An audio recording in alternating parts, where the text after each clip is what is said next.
Hola, buenos días con todos. Es una alegría para mí estar contigo el día de hoy. Yo sé que Dios nos ha estado hablando durante estas semanas. El poder de su gracia y su favor se ha estado derramando sobre nosotros. Y creo que hay mucho más que Dios quiere hacer en tu vida y en todos nosotros. Y como siempre empezamos en cada reunión declarando bendición sobre las personas. La palabra dice que en el poder de la lengua se encuentra la vida y la muerte. La palabra también dice que debemos hablar palabras llenas de gracia y de favor y que esas palabras van a encender la fe de aquellas personas que nos rodean y nuestra fe también. Así que acércate a alguien y pon tu mano sobre su hombro y dile lo siguiente. En el nombre de Jesús, el Señor bendiga tu vida, tu familia, tu descendencia. El bien y la misericordia de Dios te acompañarán todos los días de tu vida. Todos tus sueños y tus anhelos serán hechos realidad y todo lo que emprendas será prosperado, porque nada hay imposible para Dios. Estamos muy contentos porque siempre nos llegan reportes de diferentes países contándonos lo que Dios está haciendo en sus vidas y también sus pedidos de oración. Envíenlos todos los días, 6:30 de la mañana, por nuestra página de Facebook, Camino de Fe Oficial. Estamos teniendo tiempos de intercesión. Así que vamos a creerle completamente a nuestro Dios y tenemos que tener siempre conversaciones de fe. Cuando nosotros tenemos batallas, ¿no? Y este tiempo que está viniendo es un tiempo de grandes batallas, de grandes dificultades, de tiempos donde necesitamos más que nunca del poder de Dios en nuestras vidas. Para mí no hay cosa más importante que entender bien la gracia y el favor de Dios. Porque ese es entender a Jesús mismo, cómo Él es y cómo su poder fluye a través de nosotros para que podamos nosotros vivir esa vida abundante que Él nos prometió y poder tener victorias por todos los frentes en nuestras vidas. Eso es muy importante. La palabra dice en Juan 1:17 lo siguiente: pues la ley por medio de Moisés fue dada, pero la gracia y la verdad vinieron por medio de Jesucristo. Esto es importante porque la ley vino por medio del siervo Moisés, la gracia vino por medio del Hijo Jesús. Hay una gran diferencia. Y en el hebreo la palabra señal, cada vez que tú encuentras la palabra señal como Rahab cuando les pidió una señal a los espías, una señal de que ellos iban a venir y le van a cuidar a ella y a su familia, esta palabra señal en el hebreo significa gracia y verdad. Cuando hablamos de la salvación, estamos hablando de esa señal que nos dio, que es la gracia y verdad, y dice que eso vinieron por medio de Jesús. Dice en Juan capítulo 12 lo siguiente, verso 44. El que cree en mí, clamó Jesús con voz fuerte, cree no solo en mí, sino en el que me envió. Y el que me ve a mí, ve al que me envió. Esto es importante para entender la gracia de Dios, porque la Escritura, Jesús dice, si tú ves a Jesús, lo ves al Padre, ves al que le envió a Él. Cada vez que nosotros queremos saber cómo es nuestro Padre, tenemos que observar en las Escrituras a Jesús, cómo actuaba, qué hablaba, qué decía, cómo se movió en este mundo, porque Él mismo declaró muchas veces que Él no hacía nada sin escuchar al Padre, él hacía lo que veía al Padre hacer. O sea, Él es una demostración fiel de quién es nuestro Padre Celestial. Dice el verso 47, si alguno escucha mis palabras, pero no las obedece, no seré yo quien lo juzgue, pues no vine a juzgar al mundo, sino a salvarlo. Esto nos explica bien el tiempo que estamos viviendo, la dispensación de la gracia, un tiempo en el cual Jesús vino para traer la gracia y el favor de Dios. Y Él no vino, dice, para juzgar al mundo. Va a haber un momento en el cual Dios va a juzgar a las naciones, eso va a ocurrir, pero estamos en la dispensación de la gracia. Y es cuando Jesús vino para mostrar al Padre, no para traer juicio, ¿ok? El juicio va a venir más adelante, pero ahora Él vino a mostrar la gracia y el favor de Dios. Juan capítulo 14, versos 8 al 10 dice lo siguiente. Señor, dijo Felipe, muéstranos al Padre y con eso nos basta. Pero Felipe, tanto tiempo llevo ya entre ustedes y todavía no me conoces. el que me ha visto a mí, ha visto al Padre. ¿Cómo puedes decirme, muéstranos al Padre? ¿Acaso no crees que yo estoy en el Padre y que el Padre está en mí? Las palabras que yo les comunico no las hablo como cosa mía, sino que es el Padre que está en mí el que realiza sus obras. Uno dice, wow, ¿no es cierto? No podemos dividir la persona de Jesús del Padre.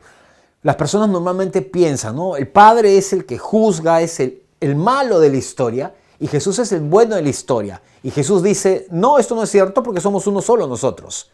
Cuando Felipe le habla a Jesús y le pregunta, pensando obviamente que el Padre era diferente, tenía la referencia de lo que había pasado en el Antiguo Testamento y los tiempos de juicio que habían venido. Pero Jesús era totalmente diferente. Entonces había algo en él distinto porque él había visto que estaba lleno de amor, era compasivo, misericordioso, conversaba con personas que normalmente un judío no hubiese conversado. Pero Jesús le dijo, el Padre y yo somos uno. Lo que estás viendo en mí, ese es el Padre. Él venía a traer la revelación de nuestro Padre a este mundo. Y la gran confusión de muchas personas es creer que Dios, que en el Antiguo Testamento juzgaba y todo el tiempo condenaba, ese es la proyección para este tiempo, ¿ok?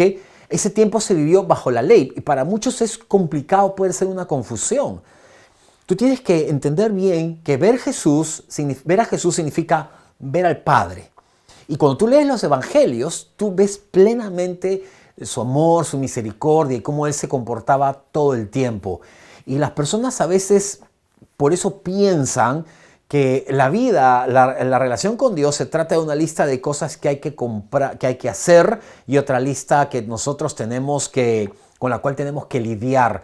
Y todo eso se trata de religión, ¿ok? Y cuando la religiosidad está presente, ocurren varias cosas. Tú te basas en tus fuerzas, el poder de Dios no fluye. Nosotros descansamos plenamente en el poder de Dios cuando vamos a orar por liberación, por sanidad, por restauración. Confiamos en que es el poder de Dios que va a salir. Para algunas personas Dios es cruel y sanguinario porque no entienden que Dios se relacionó con el hombre por medio de sus obras bajo la ley. Por eso decía la Escritura, ojo por ojo, diente por diente. Claro, porque Israel decidió relacionarse con Dios mediante sus obras, pero Jesús vino a mostrarnos al Padre y cuando nosotros vemos a Jesús, estamos viendo al Padre. Ese es algo que tenemos que tenerlo bien claro, entenderlo mucho, ¿no? La Escritura menciona muchas cosas en la Biblia y hay que entenderlo cuando se muestra la gracia y el favor de Dios en las personas. Y cuando nosotros entendemos esto, cuando entendemos que el favor de Dios fluye a través de nosotros porque conocemos a Jesús, ¿ok? Porque al conocer a Jesús tú conoces al Padre y entonces comienza a cambiar todo. Yo quiero que entendamos ahora algo. Hay una historia en la Biblia que es acerca del Sermón del Monte. Y Jesús comienza a explicarles a los judíos la ley. Este pasaje es muy especial entenderlo para entender la gracia y el favor de Dios. Los fariseos religiosos habían acomodado la ley a su medida, ¿ok? Ellos habían llenado la ley de tal forma, con tradiciones y todo eso, de tal forma que ellos la podían cumplir. Habían llenado de normas y habían bajado los estándares de la ley. ¿Okay? Muchas cosas los fariseos lo acomodaron realmente. Y en el Sermón del Monte, Jesús comienza a hablar a los judíos acerca de la ley. ¿Okay? Todos esos textos que están ahí habla exclusivamente de la ley y pone la ley, lo que hizo Jesús fue poner la ley en su máxima expresión. Los fariseos la colocaron en un estándar para ellos, con tradiciones y costumbres que ellos podían cumplirla. Pero Jesús vino en el Sermón del Monte y puso la ley en su máxima expresión, donde verdaderamente debería estar.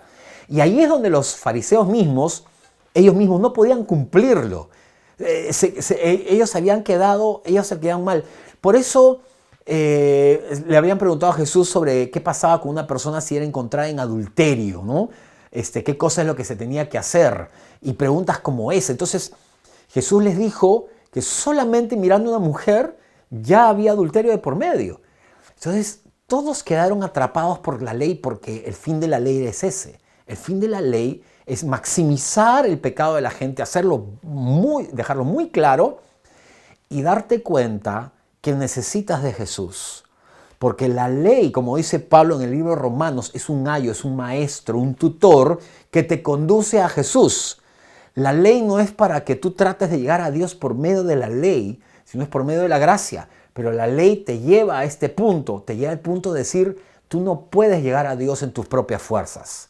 Tú no puedes agradar a Dios haciendo cosas para agradarle. Te deja en esa situación, te deja en la situación de decir, la única manera que yo le puedo agradar a Dios es reconociendo yo mismo que soy su hijo y que Él me ama porque es mi Padre. Mateo 8 dice lo siguiente: y cuando Jesús bajó de la montaña, lo siguieron grandes multitudes. Un hombre que tenía lepra se le acercó y se arrodilló delante de él. Señor, si quieres puedes limpiarme, dijo. Jesús extendió la mano y tocó al hombre. Si quiero, que significa escojo, prefiero hacerlo, le dijo, queda limpio, o sea, purificado.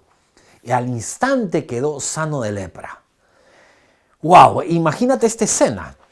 En el Sermón del Monte, tú tienes a Jesús hablando de la ley a los judíos, explicándoles la ley, haciéndoles entender bien de qué se trataba y poniéndolo en su máxima expresión. Sin embargo, cuando él baja del monte, lo primero que hace es encontrarse con un leproso. ¿Okay? Y la ley ordenaba que tú no toques a un leproso porque primero te podía contaminar. ¿Okay? Bajo la ley era así, pero él bajó del monte, se encontró con este leproso que le pidió ayuda. Y le preguntó a Jesús, este hombre, ¿quieres sanarme? Este es el contraste.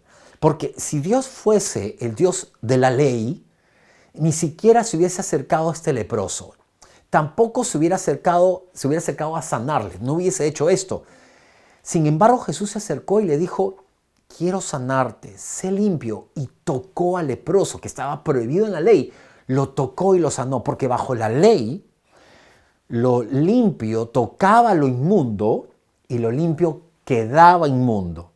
Bajo la gracia, lo divino y lo limpio tocaba lo inmundo y lo inmundo quedaba limpio.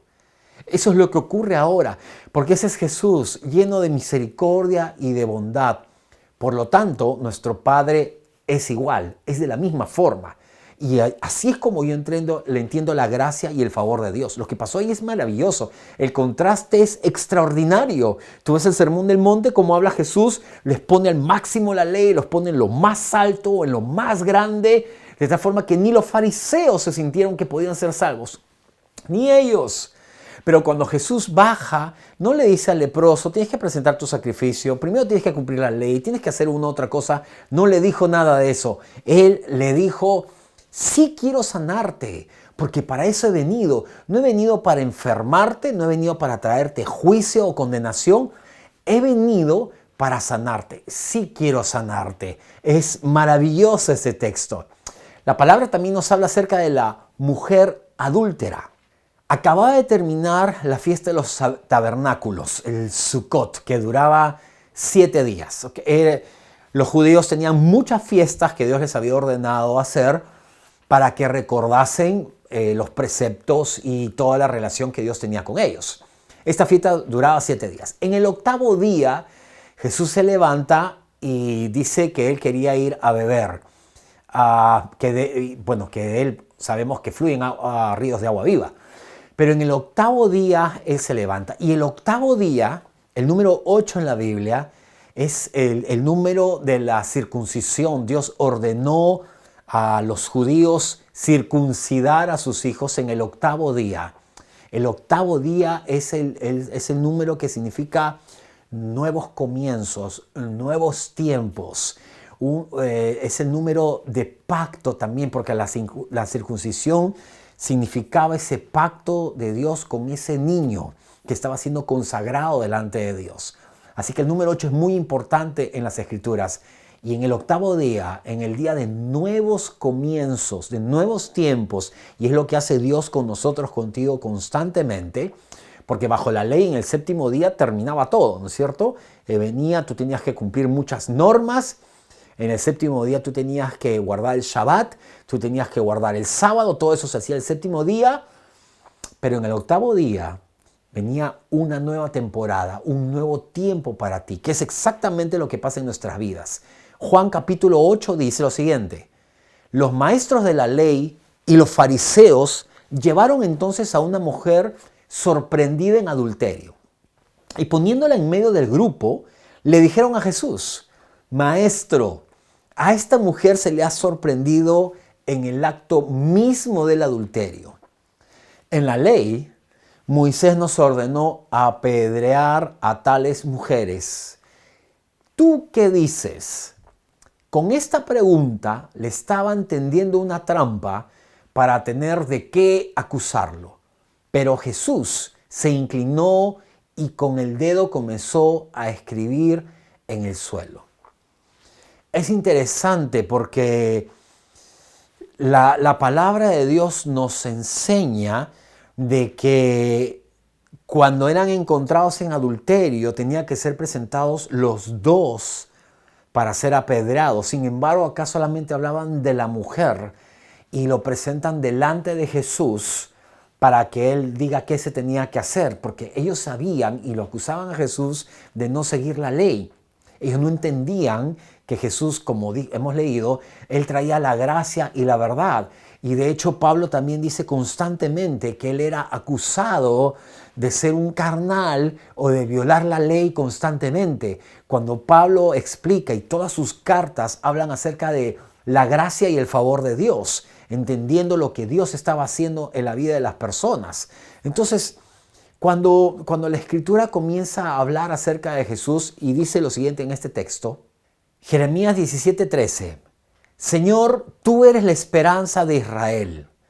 Todo el que te abandona quedará avergonzado. El que se aparta de ti quedará como algo escrito en el polvo, porque abandonó al Señor, el manantial de aguas vivas. Ok, yo quiero decirte algo que decía en el libro de Deuteronomio, que es que todo lo que, cuando alguien tenía alguna duda y tenía una pregunta, una disputa, el Deuteronomio dice que tenían que venir delante de Dios para arreglar esa disputa. Ellos no sabían, pero estaban yendo delante de Dios porque Jesús estaba ahí y estaba en el templo. Y dice la palabra que él estaba escribiendo en el suelo, ¿ok? Hay que entender algo acá, que el suelo del templo, en el lugar el patio donde se encontraban, era un lugar de piedra, ¿ok? No era arena, era un lugar de piedra. Claro que encima tenía polvo, obviamente, y Jesús estaba ahí escribiendo, ¿ok? Hay varias cosas para entender acá, porque no sabemos si quizás estaba escribiendo los nombres de los fariseos que estaban ahí para ver cuál de ellos era el culpable, o estaba escribiendo los 10 mandamientos. La imagen es muy particular porque tú ves a Jesús escribiendo en una piedra, que es exactamente lo que pasó en el monte Sinaí. Dios escribiendo en las piedras que luego le entregó a Moisés, donde estaba la ley, y se lo entregó. Y cuando ellos terminan de hablarle, Jesús estaba en el suelo escribiendo y había polvo ahí, como hemos leído, que el que se aparta dice quedará como polvo, ¿no? Porque abandonó al manantial de agua viva que es Jesús. Entonces, dice que Jesús se inclinó 2 veces, ¿ok? Ellos querían tender una trampa, pero Jesús se inclinó 2 veces para escribir. Y esto nos habla acerca de los 2 momentos donde donde Dios escribe la ley de Moisés, porque recuerdan que la primera vez lo escribió, él bajó, ellos estaban en una fiesta en el campamento, Moisés tiró las tablas al suelo, las rompió, pero después Dios lo volvió a llamar, volvió a subir y volvió a escribir. Aquí la escena es exactamente la misma. Jesús en el suelo escribiendo, le hablan a él, se dirige a ellos y luego vuelve a escribir. La escena es maravillosa, es majestuosa realmente, porque Jesús estaba repitiendo todo eso, estaba dándoles una señal a ellos, mientras que los fariseos querían tenderle una trampa a Jesús. Él estaba mostrándoles una tremenda revelación de quién era él. Jesús, cuando se agacha a escribir, yo creo particularmente que estaba escribiendo la ley, porque la escena es la misma, pero en la segunda cambia. Fíjense verso 10. Dice, entonces él se incorporó y le preguntó, mujer, ¿dónde están Ya nadie te condena, nadie, Señor. Yo tampoco te condeno. Ahora vete y no vuelvas a pecar. Imagina esta escena. Jesús se vuelve a agachar para escribir nuevamente. Yo estoy convencido que estaba escribiendo la ley, los 10 mandamientos. Se agacha ahí, después de decirles a los judíos, el que esté libre de pecado, que tire la primera piedra. Y la piedra, evidentemente, es una señal de castigo, de juicio. La ley estaba escrita sobre piedras y ahora estaban ellos para enfrentar a esta mujer. Cuando Jesús les dice, el que no tiene pecado, que tire la primera piedra, lo que Jesús hizo fue agacharse, y yo creo que él comenzó a escribir la ley, y ellos comenzaron a ver ahí los mandamientos, comenzaron a observarlos, y la misma ley los acusó a ellos de todo lo que hacían, de la hipocresía que había en sus vidas, de que ellos no seguían a Dios, ellos seguían su propia religión, sus propias costumbres, alejados completamente de Dios. Y Jesús viene a enseñarles quién era realmente el Padre. Y cuando Él escribe esto en el suelo, dice que uno a uno comenzaron a dejar el lugar. La escena es increíble, es majestuosa, porque Jesús escribiendo en el suelo, en estas piedras, es la misma imagen de Dios en el Sinaí escribiendo eso. Y esa ley acusó a los fariseos en sus propios corazones, porque ellos sabían que eran culpables de toda la ley, que la rompían y la quebraban constantemente. Si ellos hubiesen sabido en su corazón que no tenían pecado, que eran santos como ellos decían, porque un momento le acusaron a Jesús de decir, él es un hombre pecador. Nosotros no nos juntamos con ellos, porque ellos creían que sí eran santos, que no hacían nada malo, pero cuando Jesús los confrontó con la ley, ellos tuvieron que irse y dejar a la mujer ahí. Y ahí es donde nosotros vemos cómo es realmente Dios. Y le dijo a esta mujer, ¿dónde están los que te condenan?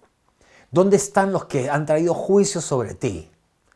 Y ella le dijo, no están, no hay nadie. Y Jesús le dijo, yo tampoco te condeno. Ahora vete, le dice, y no lo vayas a volver a hacer. Hay algo increíble en todo esto. Esta mujer había tenido un encuentro con Jesús en ese momento, el momento que estaba a punto de morir. Y yo estoy convencido de algo, que ella creyó en esta gracia y favor de Dios. Porque cada vez que alguien en las Escrituras creía en Jesús, Jesús le mostraba su gracia y su favor. Siempre. Cuando la gente se apoyaba en sus propias obras, en sus méritos, y eso es orgullo total, eso es independencia de Dios, que tú trates de ganarte a Dios es sinónimo de orgullo, es pensar que las cosas que tú puedes hacer son mayores que las que Dios puede hacer, es pensar que tú puedes estar en tus propios méritos a la altura de lo que Dios quisiera que tú estés, y eso no es así. Cuando la Escritura dice que Jesús trajo, por medio de Él vinieron la gracia y la verdad, ¿ok? La gracia y la verdad, la gracia no vino por los profetas del Antiguo Testamento. La gracia no vino por ninguno de los anteriores a Él, que vinieron y que fueron enviados por Dios, hombres y mujeres de Dios, pero Dios no envió la gracia por ninguno de ellos por una sencilla razón, porque ninguno de ellos iba a poder mostrar realmente quién era el Padre. ¿Quién lo podría mostrar? Él mismo, el Hijo. Él podría mostrar quién era Él realmente y mostrar su gracia y favor. Y le dice a esta mujer, yo tampoco te condeno. Estas palabras son maravillosas porque muestran un Dios totalmente compasivo, lleno de perdón y de favor para con las personas. Dice la palabra que en estos tiempos la bondad de Dios es que transforma y convierte a las personas. La gente se dará cuenta de la condición de su vida debido a la bondad y el amor y el favor de Dios. Cuando tú muestras ese Dios, las personas comienzan a ser tocadas por el poder de Dios. Jesús entró así a la casa de Zaqueo Y su vida cambió completamente, la vida de Zaqueo. Y nunca le dijo a Zaqueo, Zaqueo, tienes que cambiar. Zaqueo, tienes que presentar delante del altar y tienes que presentar tu sacrificio y tienes que hacer esto y aquello. No le dijo nada, simplemente entró a su casa. Dejó que Zaqueo lo conozca, que tenga contacto con él. Zaqueo ya creía que Zaqueo moría porque Jesús llegara a su casa. Y Zaqueo era un publicano, era un hombre, un extorsionador, era un ladrón, era un hombre terrible. Sin embargo, él creía en Jesús, lo había visto y quería que Jesús entre a su casa. Y cuando Jesús entró a su casa, todo cambió. Este hombre se transformó, restauró todo lo que había hecho mal. Es maravilloso. Y hay una persona más en la Biblia que nos enseña mucho. Es Nicodemo. Lucas 19 dice, llegando al lugar, Jesús miró hacia arriba y le dijo, Zaqueo, baja enseguida, tengo que quedarme hoy en tu casa. Fíjate esta escritura que es muy interesante, porque la palabra saqueo es la palabra sacac, ¿okay? Que significa limpio o transparente. Así es como se estaba acercando a Jesús Zaqueo. Zaqueo no estaba ocultándole nada a Jesús.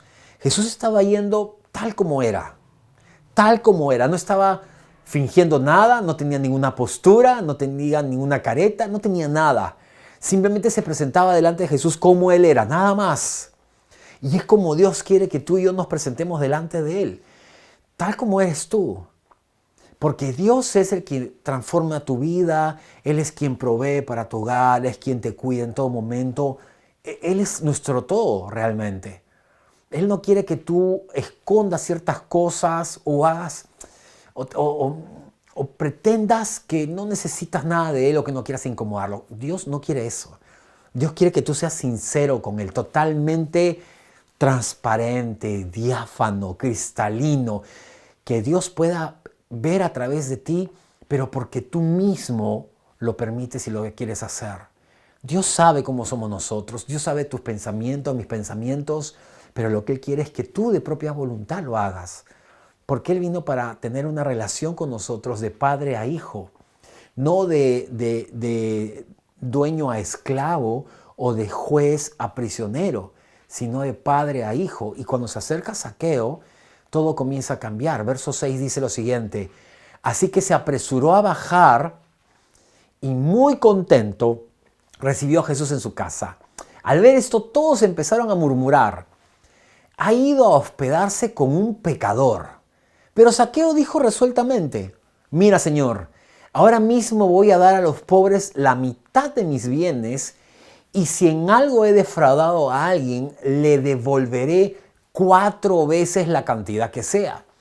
Hoy ha llegado la salvación a esta casa, le dijo Jesús, ya que este también es hijo de Abraham, porque el Hijo del Hombre vino a buscar y a salvar lo que se había perdido.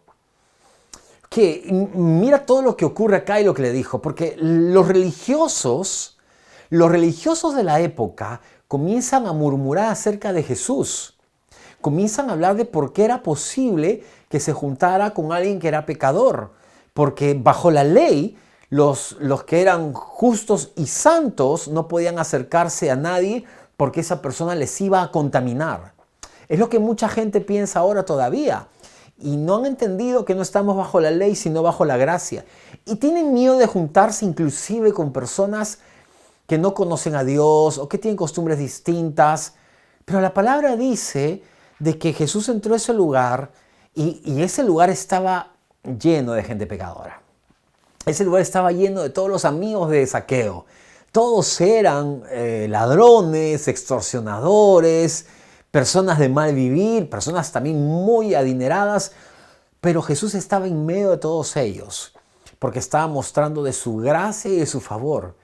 Jesús no llegó con palabras de juicio a estas personas, sino mostrando quién era el Padre nuevamente. Y esto tocó la vida de las personas, porque hay un hecho importante en todo esto, que es que cuando una persona está expuesta a la presencia de Dios, cambia completamente. completamente. Así como Pedro, cuando él sale de la barca y se encuentra con Jesús y vio un milagro de Jesús. Jesús no le dijo, arrepiéntate, pecador, o ve haz tal cosa. Jesús hizo un milagro, ¿ok? Hizo un milagro Jesús.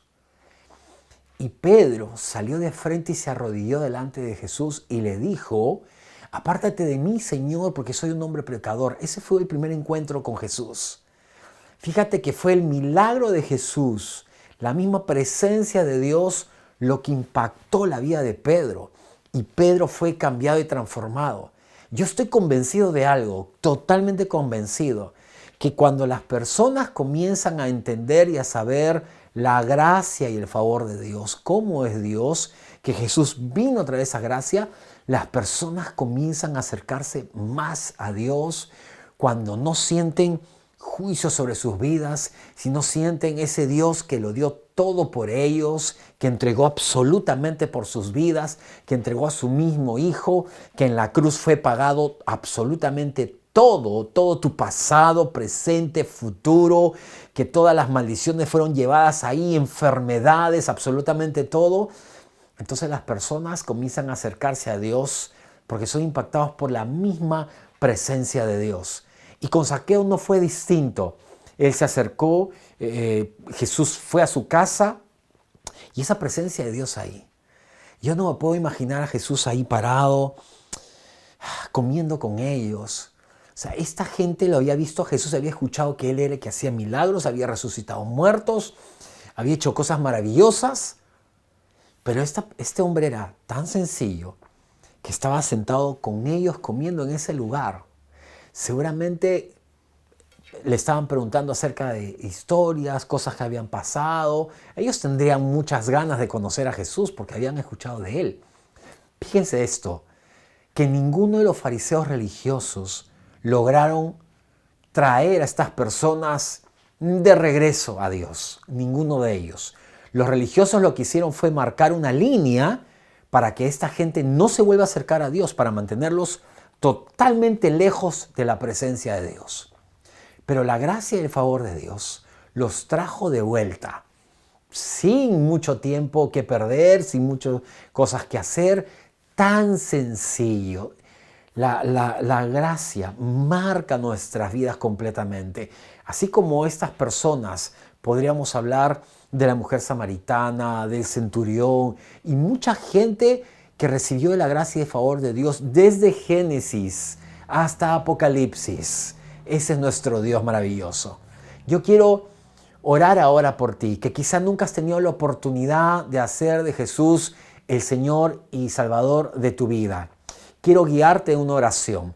Dile fuerte, Señor Jesús, te entrego mi vida.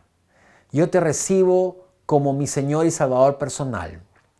Tu preciosa sangre me lava y me limpia de cada pecado. Eres mi Señor y mi Salvador para siempre. Yo creo que resucitaste de la muerte y que estás vivo hoy mismo. Debido a tu obra terminada en la cruz, ahora soy un amado hijo de Dios y el cielo es mi hogar. Gracias por darme vida eterna y llenar mi corazón con tu paz y gozo. Amén. Si has hecho esta oración, déjame decirte que eres un hijo de Dios y queremos que te comuniques con nosotros. Escríbenos a nuestras redes sociales para poder guiarte en esta nueva etapa de tu vida. Y quiero bendecir tu vida antes de despedirme y dar gracias a Dios porque yo sé que esa gracia y favor está sobre tu vida y a través de todos estos mensajes estás comenzando a caminar en esa gracia todo el tiempo. Quiero bendecir tu vida, el Señor te bendiga en todo momento, esa bendición permanezca sobre tu vida.